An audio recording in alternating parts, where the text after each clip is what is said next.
এটা হলো দুনিয়ার সবথেকে পাগল রাজকুমারী, কারণ কেউ তাকে বিয়ের প্রস্তাব দিলে সে তার সাথে পলান্টুক খেলতে অনেক পছন্দ করত। কিন্তু সেই খেলাতে অনেক ভয়ঙ্কর একটা নিয়ম ছিল। সেই খেলার নিয়মটা হলো, যদি রাজকুমারী সেই লুকিয়ে থাকা লোকটাকে খুঁজে বের করতে পারতো তাহলে তাকে গলা কেটে মৃত্যুদণ্ড দেওয়া হতো, আর যদি সে তাকে খুঁজে বের করতে না পারতো তাহলে তাকে বিয়ে করে নিত।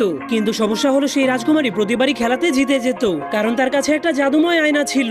সে তার আয়নার মাধ্যমে সবকিছুই দেখতে পারতো। কিন্তু একদিন একটা ছেলে সেই রাজকুমারীকে বিয়ে করে নিজের ভাগ্য পরিবর্তন করার সিদ্ধান্ত নেয়। সেই ছেলেটার নাম ছিল জ্যাক। তখন রাজকুমারী তাকে খেলার নিয়ম সম্পর্কে সতর্ক করলেও সে তার সাথে খেলার জন্য রাজি হয়ে যায়। খেলার নিয়মটা হলো 3 দিনের মধ্যে তাকে এমন একটা জায়গাতে লুকাতে হবে যাতে রাজকুমারী তাকে খুঁজে বের করতে না পারে। এজন্য জ্যাক একটা মাছের কাছ থেকে সাহায্য নেওয়ার জন্য একটা নদীর কিনারে পৌঁছে যায়। তখন সে ভাবছিল যদি সে মাছের পেটের মধ্যে লুকাতে পারে তাহলে রাজকুমারী আর তাকে খুঁজে পাবে না। যা শোনার পর মাছটা তখনই তাকে সাহায্য করতে রাজি হয়ে যায়, কারণ কিছুদিন আগে জ্যাক এবং তার চাচা সেই নদীতে মাছ ধরতে এসেছিল। ঠিক তখনই তাদের জালের মধ্যে সেই বড় মাছটা আটকে গিয়েছিল।